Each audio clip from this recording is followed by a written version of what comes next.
Throughout my years of gaming, I've experienced basically every genre there is. But for me, RPGs have stood out above the rest as my favorite genre. There's just something special about being able to create your own character, immersing yourself into the world, picking different classes, making choices that change the outcome of the game.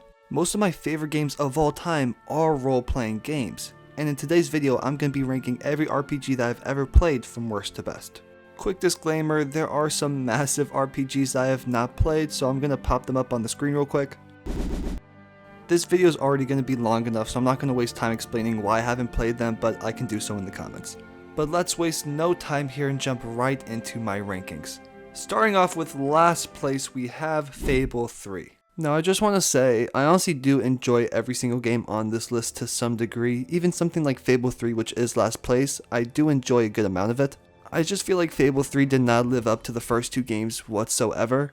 One thing I think they did was really oversimplify the mechanics. Like, I feel like the gameplay and customization were really just dumbed down in this one. And I'm going to make sure I leave this video spoiler free, but the second half of this game, there's a different direction that they go and it's just really rushed. And in this second half of the game, you had to make these choices, but every single choice was just the exact same thing. It was weird. Another major thing that Fable 3 had an issue with was its unkept promises. The creators of this game were promising one of the most revolutionary RPGs ever, and what we got was most definitely not that. I relatively liked the story, and this game really had the potential to be on par with Fable 1 and Fable 2, but it just did not live up to that whatsoever. By no means this is a bad game, it was just definitely the weakest RPG that I have ever played. But moving right on from that and moving into 23rd place, we have Assassin's Creed Valhalla. Now, I have this above Fable 3, but if I'm being honest, this is the worst RPG. I think it's overall a better game, but as an RPG, this is just not really good at all. And it's sad because I was honestly fairly high on Assassin's Creed Valhalla at first, but over time, it just gets worse and worse in my mind. The biggest issue by far is that this game is just so bloated with content and the size of the open world. There's just so much content and basically none of it matters. To beat the game, you're putting at minimum 100 hours in basically. If this game was cut down to like a solid 40 to 50 hours, it would honestly be a great game. Because even with the open world being so empty and useless, it is a beautiful open world and there were some parts of the story that I did genuinely like. But the amount of bad outweighs the good so much that it has to be this far down on my list. And I'm of the opinion that they strayed way too far from the Assassin's Creed formula. Like, I'm not playing these games to play as a Viking facing these Norse gods. Like, I just wanted to be Assassins versus Templars. Another issue this game had is that it tried to play on the fence too much. They tried pleasing OG fans and the RPG fans, so a lot of the RPG elements from Odyssey were removed or dumbed down, which just made the overall game worse. I would have much rather them just go all in with the RPG elements, because when you play on the fence, you just end up pleasing nobody with your game. If you love Vikings and this time period, you're probably going to have a great time with this game, but overall for me, it just lacks in a lot of areas. But continuing with the Assassin's Creed formula, right above this one in 22nd place, I have Assassin's Creed Odyssey. This is a complete opposite story from Assassin's Creed Valhalla for me. When I first played this game, I hated it, but over time, it has grown on me. Not enough for me to sit here and say this is an amazing game, but I do enjoy it now. Again, I think this is way too long of a video game. And don't get me wrong, I absolutely adore long RPGs. Those are my favorite things ever. But if you're a long game with no substance, I hate it so much.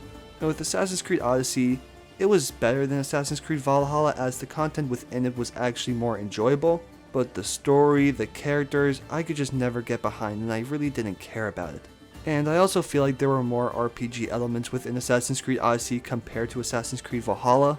There was more variety in weapons and armor, there were more choices within missions, it was just overall a better experience and a better RPG. But I also don't like the combat in this game as I feel like it's really damage spongy. And the same thing with Assassin's Creed Valhalla that I forgot to mention, but both these games utilize skill trees and they're just most bare bones skill trees ever. You have three options in the skill tree. You have the hunter, the warrior, and the assassin, and I don't know, at least for me, my playstyle really didn't change too much depending on what points I put what into. I don't know, at least for me, I just feel like the playstyle doesn't really change too much depending on what skills you decide to advance. But I absolutely adore Ancient Greece as a setting, it's one of the best in the entire franchise, and if we're talking about purely RPG elements, this is probably the best RPG Assassin's Creed there is. But moving into 21st place, we have Outerworlds. Funnily enough, I think this is actually one of the first RPGs I have ever played, and I have a great time with it. I think everything from the world, the combat, the atmosphere, the vibe, they nail all of it in this game. But where it falls short is its narrative, the characters. Again, I just really didn't care about it too much. And I know with Assassin's Creed Valhalla and Odyssey I was saying those games were too long. I have the opposite issue here, and Outerworlds was way too short. If you want to 100% this game, you could do it in like 30 hours. Which is so sad because that's 100%ing the game. If you're just doing a regular playthrough, you might just put 20 something hours into it. I'm really hoping the second one improve on the story, the narrative, the characters, and just overall make it a longer video game. But instead we just got a somewhat generic RPG with this one. By no means is it bad, but it's nothing special. I think the RPG elements are decent as there are a fair amount of choices that affect different colonies and the main story. And the main story is somewhat interesting with trying to dismantle the corruption in the system that you live in. Even though overall I do think that this is a fairly basic RPG with nothing too crazy going on, there are some great aspects to this game and I had a really good time playing it. Now moving into 20th place, we have Dragon's Dogma 2. This is the first 2024 game that I have on here, and there's going to be a few more throughout this video. Dragon's Dogma 2 is one of my most anticipated games from this year, and having it this low, I don't want to say it didn't meet my expectations, but it could have been a lot better. There are a bunch of good aspects in Dragon's Dogma 2 though, with the combat and open world being some of the most fun I had this entire year. I adore the combat, the different classes, getting different companions from other people that play the game. Those features were so awesome. And exploring the open world was hands down my favorite part from this game, but after like 30-ish hours it did get repetitive. And the story in this game is just genuinely so irrelevant and boring, I just wish it wasn't even in the game. There's rarely times I sit here and I genuinely say the story's just straight up bad, but this one is. It is so generic that I just don't like it whatsoever, and I really wish it did have a good narrative and good characters, because if it did, this could be a top tier RPG. But instead, we were just left with amazing combat and amazing open world, which again, I'm not mad at. There are a lot of positives from this game, but overall, it didn't meet my expectations. Now for these next two spots, I'm going to put them together as there's not much that differentiate them for me. So in 19th place I have Fable 1, and then in 18th place I have Fable 2. These are the highlights of the Fable franchise by far. These are unbelievable RPGs. Starting with Fable 1, I love the story and the morality system that they have. The morality system is very basic, as it's basically just picking whether you're going to be a good guy or a bad guy. But I like how your appearance changes whether or not you're a bad guy or a good guy. I feel like that's a pretty cool feature. And this game just offers you so much freedom to basically do whatever you want to do. You can go around and murder everyone in every single town if you want to. This game is very much like a sandbox in its own way where you really can do whatever you want to do. And you can also buy some real estate, rent it out. It's a really awesome game. And you're able to get married and have relationships in this game, and once again this reinforces the idea of really immersing yourself into this world. And the plotline and story in Fable 1 is my favorite out of the entire franchise, where it focuses around your town getting destroyed at the beginning of the game and then you joining the Heroes Guild and you going throughout this journey where your choices actually shape your destiny and outcome of the game. Now moving into Fable 2 though, I do personally like this game more as I do think there are more features. I do like the story in Fable 1 more, but besides that, I think Fable 2 does basically everything else better. There's a more intricate real estate system, there's a more in-depth family system. Overall, they just improve on these mechanics. And different choices you make throughout the game depending on some quest lines, real estate you buy, the rent that you pay them at. These towns can be affected by that and either prosper or fail. And they also added jobs in Fable 2 so you can work as a blacksmith and all these other things to make money. I also think they overall improved the combat in Fable 2. Fable 1 and Fable 2 are just these RPGs where it's not even just about the game, but you can really live in these worlds. In these types of games, to get the most out of them, it's not just going through the story and doing a little bit of the side content. To get the most out of Fable 1 and Fable 2, you really have to immerse yourself in the game and explore every single mechanic. These are two special RPGs and could arguably be higher up on this list if we were talking about purely RPG mechanics. Now, moving into 17th place, we have Hogwarts Legacy. I want to touch on the fact that I feel like now the term RPG is kind of thrown around a little bit, and this is one of those games where I feel like that's the case. I really don't think that this is a true RPG, but it's titled as one, so I'm gonna put it on this list. I am an absolutely massive Harry Potter fan, so when I heard they were finally making a Harry Potter game, I lost my mind. And this was like the most perfect thing that could have ever existed. The world, Hogwarts, everything, the combat, I loved it so much. Exploring Hogwarts, Hogsmeade, everything around it, flying on your broom, casting these spells, it was a dream come true. I would play for hours upon hours on end, just flying around on my broom, fighting enemies, exploring Hogwarts and the secrets that it had. I loved it so much. But in terms of the RPG elements and the story, the characters, again, it falls really short for me. A lot of the characters feel very fake and plasticky, and the story was just so typical and pretty boring in my opinion. I'm not trying to diminish this game whatsoever, that's the last thing I'm trying to do here, but I do think this game shines as much as it does because it is a Harry Potter IP. Again, not trying to take anything away from it, the world and combat are still unbelievable and this was one of my favorite games from 2023. But in terms of an RPG, it's not like amazing, you can customize your character, what they wear, what cast they spell, but that's about it. Oh, and like the building thing, I really like the building aspect in this game, I had a lot of fun with that too. I wouldn't sit here and say this is an amazing RPG, it's honestly lacking in a lot of those elements, but it is an amazing game and I had a great time playing it. Now, in 16th place we have Fallout 4. This, in my opinion, is the worst Fallout game that I have played, but by no means do I think that this is a bad game. I love Fallout 4 so much. Some positives that I do have from this game is the combat. This is by far the best combat system in any Fallout game, and the open world exploration is so much fun. I know I'm starting to sound like a broken record at this point, but again, the narrative isn't the greatest thing ever. It's by no means bad, but compared to Fallout 3 and Fallout New Vegas, I do think it has the weakest story. But again, there are plenty of positives in this game. The gun customization is so much fun, and finding all the different power armors is really enjoyable. And again, the open world is fantastic and there's genuinely so much stuff to do in the world, but I kinda don't like how they made the world seem so joyful and like vibrant. Like with Fallout 3, it was very bleak and dark and I liked that vibe more. And the RPG elements in this game were fairly toned back in my opinion. I don't like the direction that they went with the perks, the removal of skills, and leveling, as it really simplified things and took away from the personalization of building your character. And the dialogue lost a lot of its depth when they changed into the dialogue wheel. There was more variety in your choices in Fallout 3 and especially New Vegas, with the range of options you could take a conversation and other aspects affecting them. They made the decision for your character to be voiced in Fallout 4, which heavily toned back on the variety and choice in dialogue. But there are a lot of redeeming qualities that this game has that should be appreciated. Like the building, I think the building was such a cool aspect to add in this game.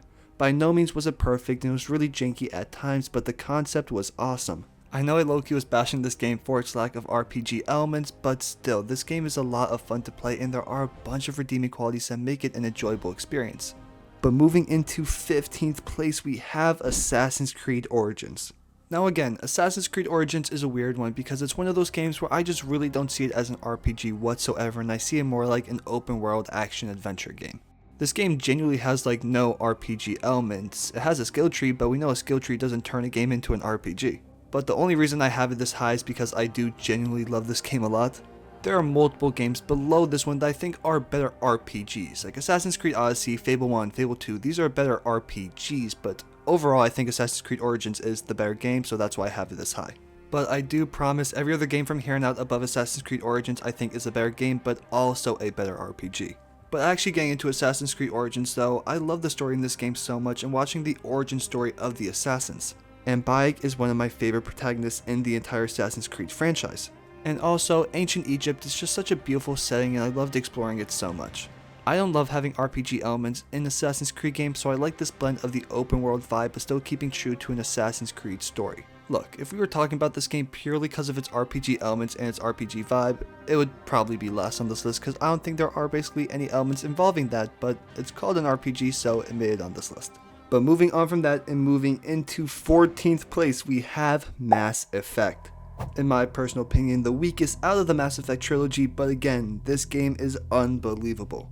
The narrative behind the Reaper, Saren, all of it, the story is just fantastic in this game. And your choices do genuinely matter in the Mass Effect franchise with your Paragon and Renegade options, and I think it's just an amazing feature. And one of the highlights of the entire Mass Effect franchise, and is also prevalent in this game, is the cast of characters that you have in your squad.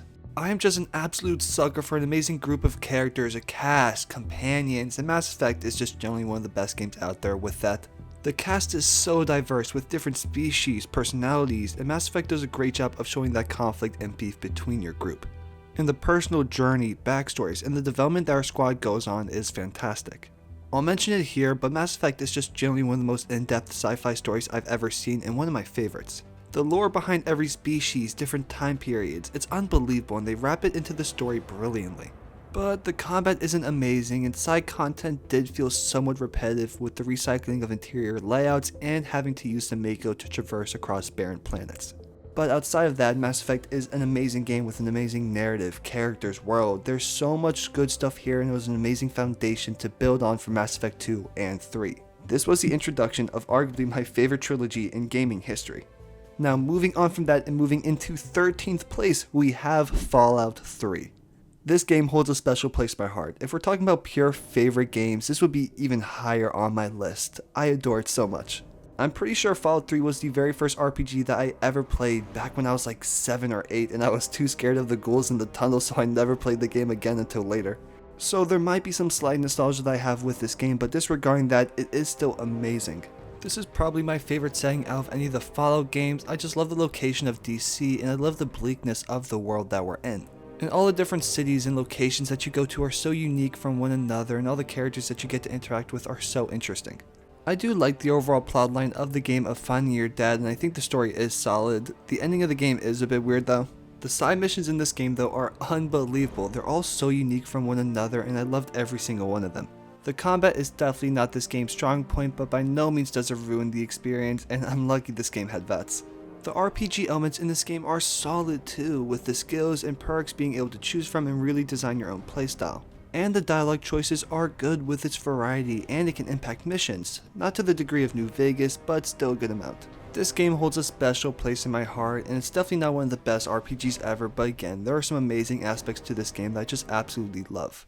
But now, moving into 12th place, we have Oblivion. This is one of the greatest RPG experiences out there, truly. There are not many better out there than this game. I know I have it down at 12th, but generally every single game from here on out I consider masterpieces in the term of RPGs. In my personal opinion, the biggest highlight that Oblivion has are the guilds. The missions for them are just unbelievable in every way. The Dark Brotherhood questlines are unbelievable, the Thieves Guild is great, there's just so many amazing questlines in this game. Again, the combat is an issue like with basically every Elder Scrolls game, but you can get past that. And again, the RPG mechanics are amazing. I love the character creation in this game and there's so much variety with different races, birth signs, and classes. There's also such a wide range of options within dialogue. The leveling system is an issue with this game though, and the enemy scaling really messed up the balance of the game depending on what you upgrade. I also think the plot is decent with the assassination of the king and trying to find his rightful heir along with closing all the Oblivion gates. I wouldn't say this game's strong point is its main story, it's really its side content and world that make it special. This game is an easy 100-hour playthrough and you never feel bored or as if it's bloated with unnecessary content. I didn't even do everything and I put in over 100 hours. And the DLC Shivering Isles is also a top tier DLC. Overall, Oblivion is just a must-play RPG. But sneaking in at 11th, just above Oblivion, we have Morrowind. Now, Morrowind is hands down the most difficult video game that I've ever played. This game's age is extremely evident and at times it was really difficult to get through. This is generally one of the only games I've ever taken a break from. It was just so much content, such a change of pace from games I usually play that it was hard to get into. Generally, almost every single aspect of Morrowind is just different from any other game I've played. The combat, you have to level up your abilities so much or you're just actually swinging and missing attacks. I'm not used to games where I'm just straight up missing my attacks even though I'm right in front of them. That was definitely rough at the beginning because you just wouldn't hit anything at all. And there's also no map markers whatsoever in this game, so you're very much forced to immerse yourself in the world and learn everything about it. People will give you directions to places and you actually have to learn those directions and use them to get to different locations. I personally love that feature as it forces a player to actually fully immerse themselves in the world instead of just mindlessly following a map marker. And also, the quest log in this game is just like this massive book with no organization whatsoever, so I'm constantly flipping through hundreds of pages trying to figure out a quest that I missed at some point. It sounds like all these features are terrible, and don't get me wrong, some of them definitely are, but a lot of them I did enjoy. I think the no map markers and the way they handled their quest log very much forced you to immerse yourself into this world, and the world is arguably my favorite aspect of this game. There's such unique settings in so many different locations, and I just love the lore behind Elder Scrolls so much, it's just unbelievable. And again, the DLCs in Morrowind are some of the best DLCs out there, they are amazing. I'm surprised I liked this game as much as I did because there are a lot of things I genuinely dislike in it. Like, the combat is downright bad, and the leveling system is even worse than Oblivion's in some ways, especially at the start of the game. But the world is so rich with content, and somehow for such an old game, the world felt lived in and real. The narrative was great in this game, and experiencing all the different guilds and people groups made for an unforgettable experience.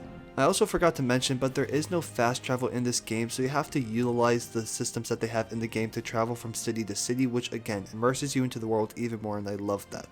Morrowind is a special game that shows its age in every imaginable way. Now, finally moving into my top 10. In 10th place we have Fallout New Vegas. Fallout New Vegas is hands down my favorite game from the Fallout franchise, and I know that's a basic answer, but I can't help it, this game is a masterpiece. Again, this is one of those RPGs where it truly just gives you all the freedom in the world to do whatever you want. Everything a role-playing game needs to do, New Vegas does, with amazing companions, branching narratives, great character customization, choices that affect the game, and so much more.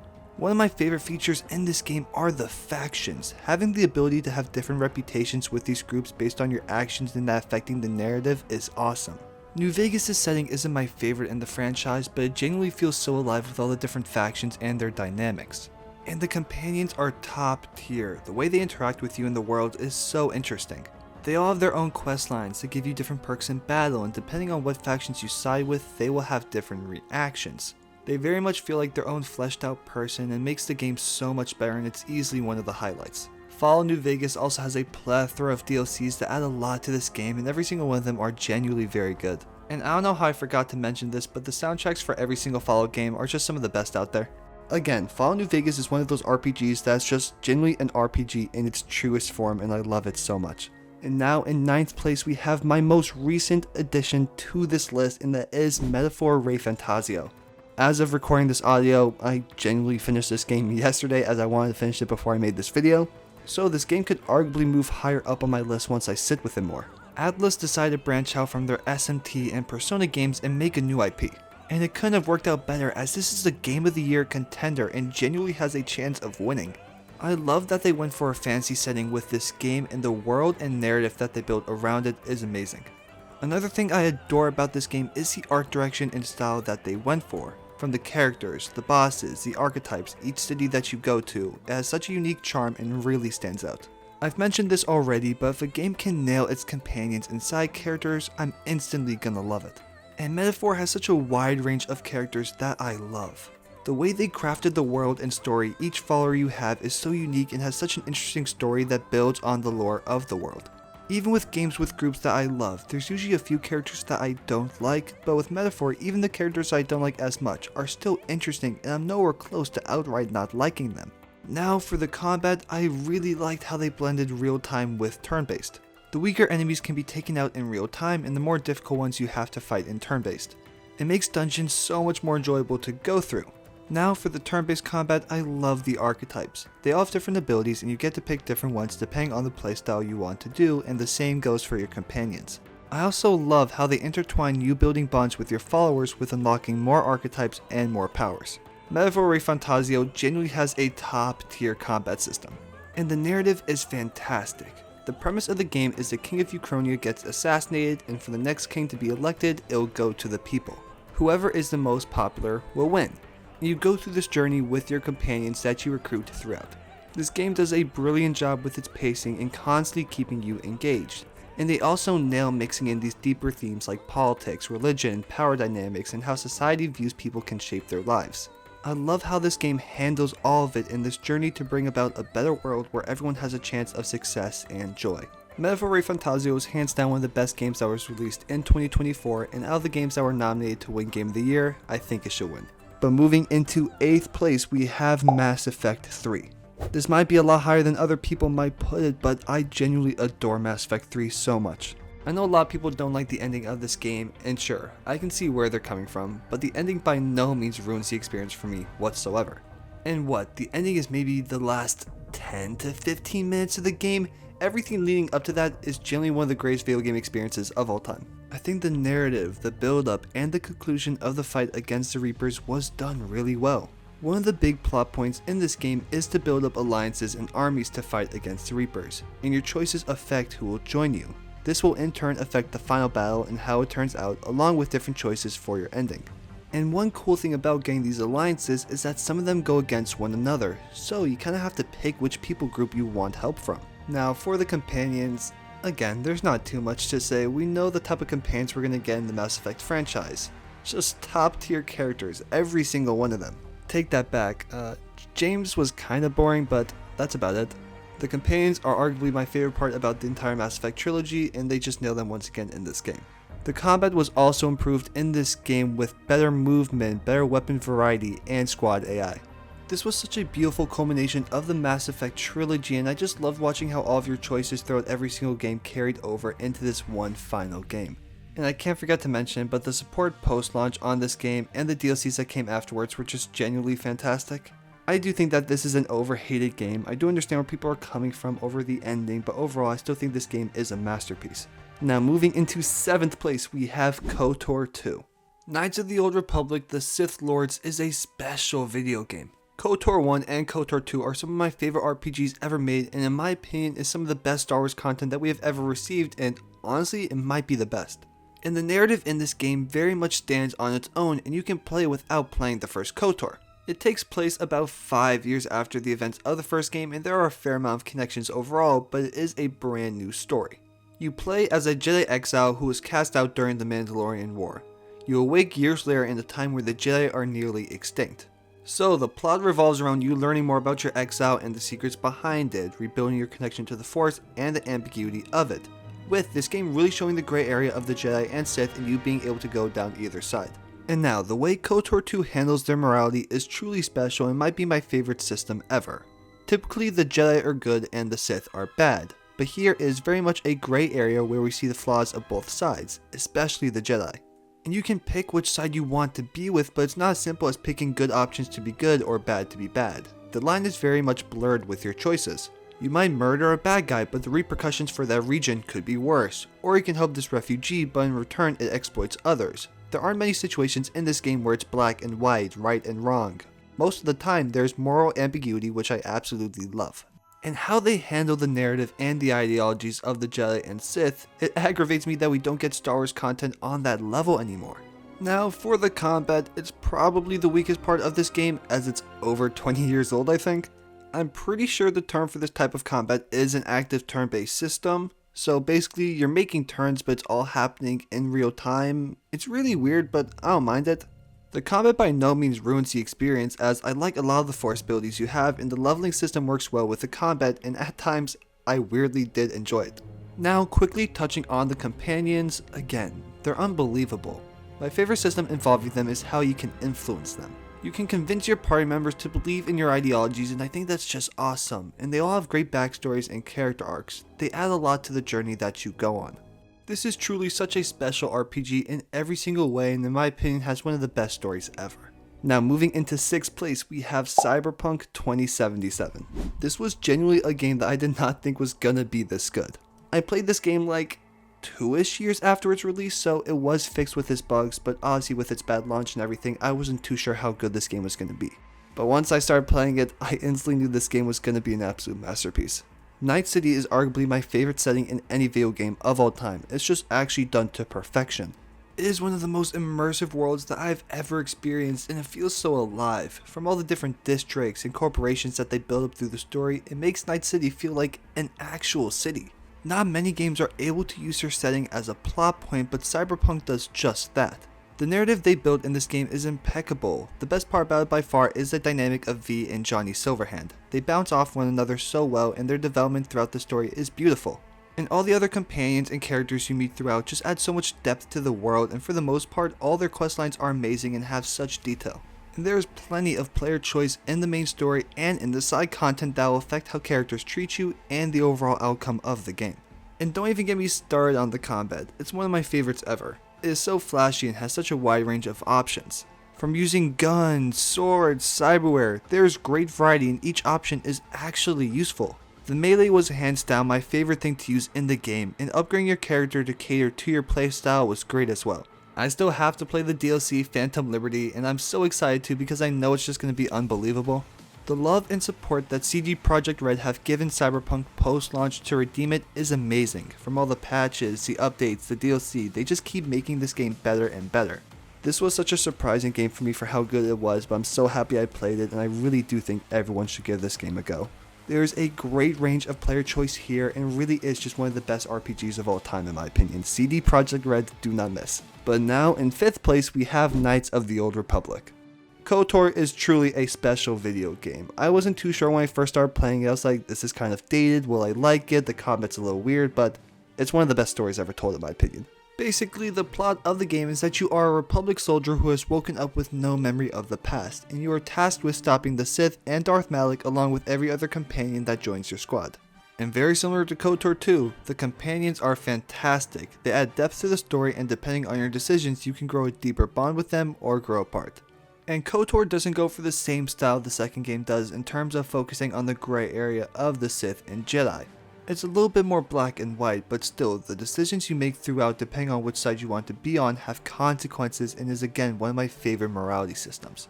And for the combat, it's very similar to KOTOR 2, but just slightly more simplified as KOTOR 2 expanded on the groundworks that were set in this game. This is one of the oldest video games I've ever played, but simultaneously is also one of the best. I don't think the age of this game holds it back whatsoever. Sure, you can say the combat and graphics are dated, that's bound to happen, but everything else, this is aging like fine wine. This is not just one of the best RPGs of all time, this is also one of the greatest video games to ever be made. But now in 4th place we have Mass Effect 2. There's not much to say about this game besides that it is an utter masterpiece. The jump in quality from Mass Effect 1 to 2 is one of the biggest jumps I've seen in any video game. Every facet was improved, the narrative, the characters, the world, the combat, it was so much better in every way. Just from the opening sequence, you knew this game was a massive improvement. The plot of this game is focused around the collectors who work for the Reapers. This is an alien race who is abducting colonies across the galaxy. You work with this group called Cerberus, and the dynamic between that group and your squad is really well done. Cerberus is led by the elusive man who is a top tier character in every way. There's such a mistrust and tension between your group and Cerberus, and it's one of the best parts of the story. Your companions as well make up probably my favorite cast in Mass Effect. Every character is so unique and you really feel like you're building this ultimate squad of people for this mission to take down the collectors. Each companion has an in-depth backstory and I genuinely enjoy them all. They also improve the combat massively, with your classes feeling more useful and unique from one another. They also got rid of the overheating system from the first game, and along with that the environments were more varied, there's improved movement along with other things. And all the different hubs that you visit and explore feel unique and have their own vibe to it. The detail in these locations was massively improved and was a very welcome change. This was a massive improvement from the first game. And lastly, your choices matter. You're making choices the entire game and they affect a lot in Mass Effect 2. People can live and die based off the things you do or don't do. Mass Effect 2 is truly a special video game and a masterclass in role-playing. But now finally, moving into my top 3 RPGs of all time, starting off with number 3 we have Baldur's Gate 3. If we were purely rating this on RPG elements and not my opinion on them as overall games, this would be number 1. This is the greatest RPG ever made. But I like the 2 games above this one more, so that's why this is 3rd. I think the most impressive part about Baldur's Gate 3 is the scale of it. The range of player choice is something I've never seen before. There's so much replayability, so many different classes, races to pick from when you create your character, so many different plot lines. The game is simply endless. And every companion you have is so well written. Like actually, there's not a single weak link in your entire squad and they all have amazing quest lines. They go through these great character arcs and there's so many different endings that your companions can have. Like actually, you could just murder them all if you wanted to. The game lets you do whatever you want. I really grew attached to the group in this game and it was one of the highlights.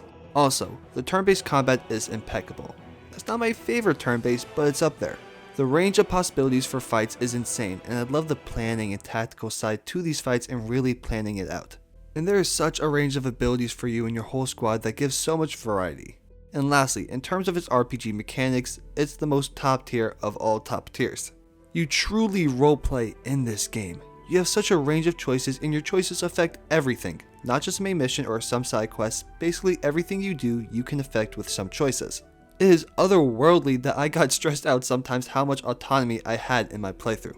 Baldur's Gate 3 is truly a special video game. I think this is one of the greatest games of our generation. It is truly that good.